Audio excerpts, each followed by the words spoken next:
Let's get into the number 94 ScrawlrBox. In this video, we're going to get into some of the tips and tricks using the supplies inside this month's box. And we'll be using this Frisk drawing paper to do that. Perfect canvas for all types of drawing. Sometimes it's nice to do a little planning ahead, so that's what we're going to do here. We're going to mark out some thumbnails. Using thumbnails is great for when you know what you want to draw, but you're not quite sure where you want to position it. Draw out the shape of the page first, and then fill it in with sort of the shapes of the things you want to draw. It doesn't have to be perfect. The idea is you're just trying to get a bit of composition going. You can map in your lights and darks here as well to see where your shadows and highlights are positioned, and even add little annotations. And now facing that blank page won't seem so daunting.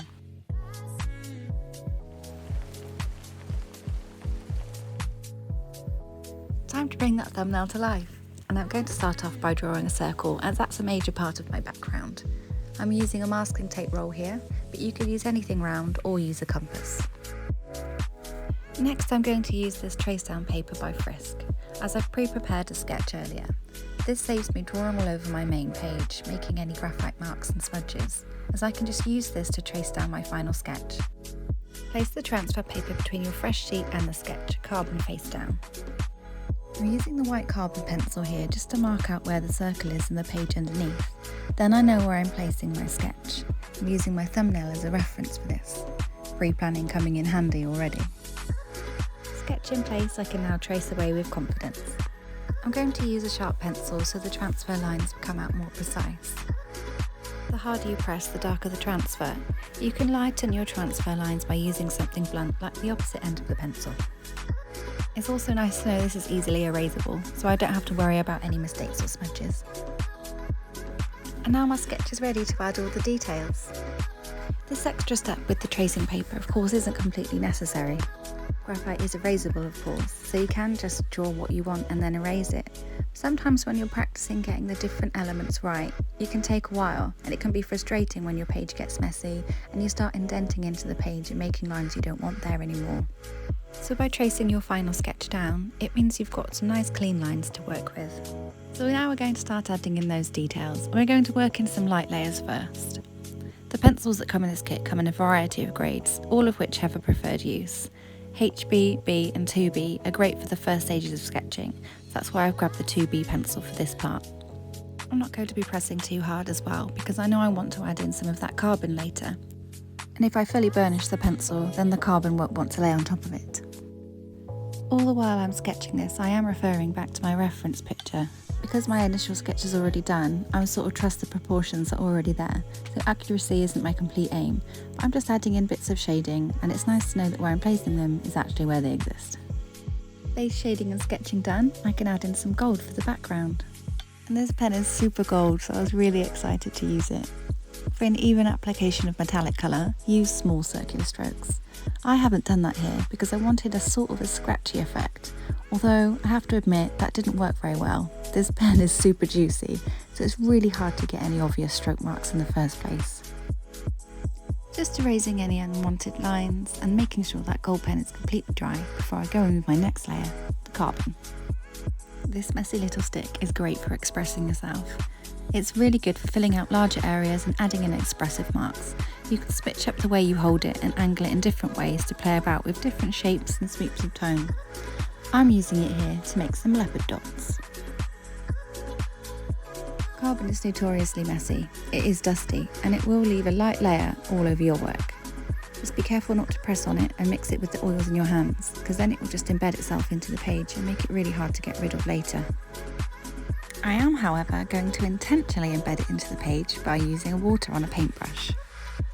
Now I can intensify these areas and stop that dust blowing about my page. A tiny bit of water goes a long way, so use the smallest amount. We don't want any pooling here. It would have also been wise of me to use a spare piece of paper to rest my hand on to prevent any smudging. Hindsight's sometimes a great thing. Perhaps something I should have thought of when I was planning my sketches. Luckily I seem to have painted on most of the dust, so I didn't get it all over my page. Just ever so slightly. Not to panic if you do smudge it onto the page, it is easily erasable. before erasing, I did fan off any dust using a spare piece of paper. Now I have the carbon fully down in place, I can go back in with those pencils so I can draw with a bit more intensity.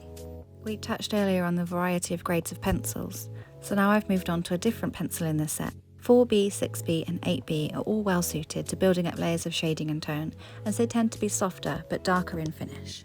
And looking back at my reference, I saw I missed out some of the leopard spots, so I've added that back in here too before carrying on with more sketching. Another handy tip if you're messy like me, make sure you take away the water pot before carrying on with any more details.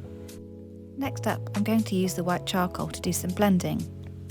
When you blend this with the graphite, it mattifies it, making a really nice effect, and it matches the carbon too.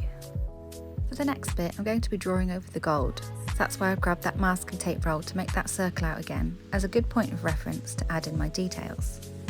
And I'll be using the Tracedown paper for this as well. The added benefit of this, of course, being it can lay perfectly on top of that graphite and not smudge anything else.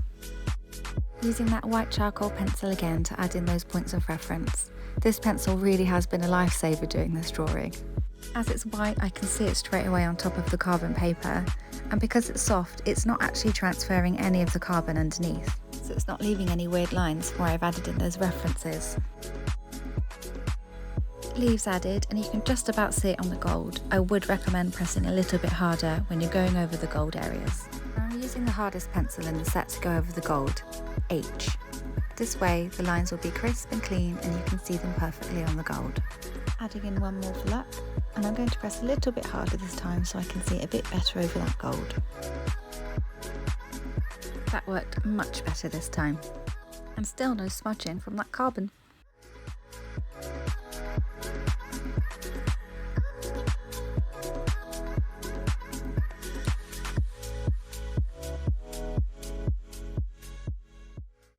This gold, once dry, is fully permanent, so you can actually erase unwanted lines and not worry about the layer underneath.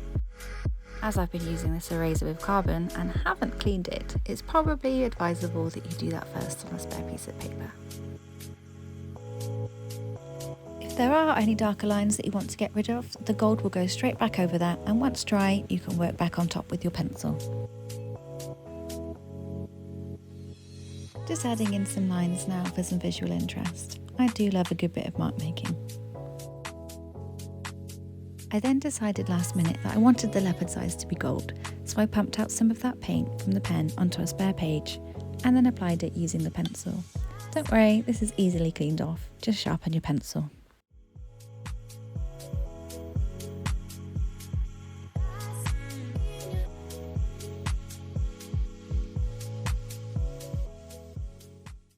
Tap off any excess erasings or carbon bits, and there we have it. The number 94 ScrawlrBox all scrawled out. I hope you found this video useful. If you do, make sure to give it a thumbs up and remember to subscribe for more content. Until then, scrawlers, keep scrolling.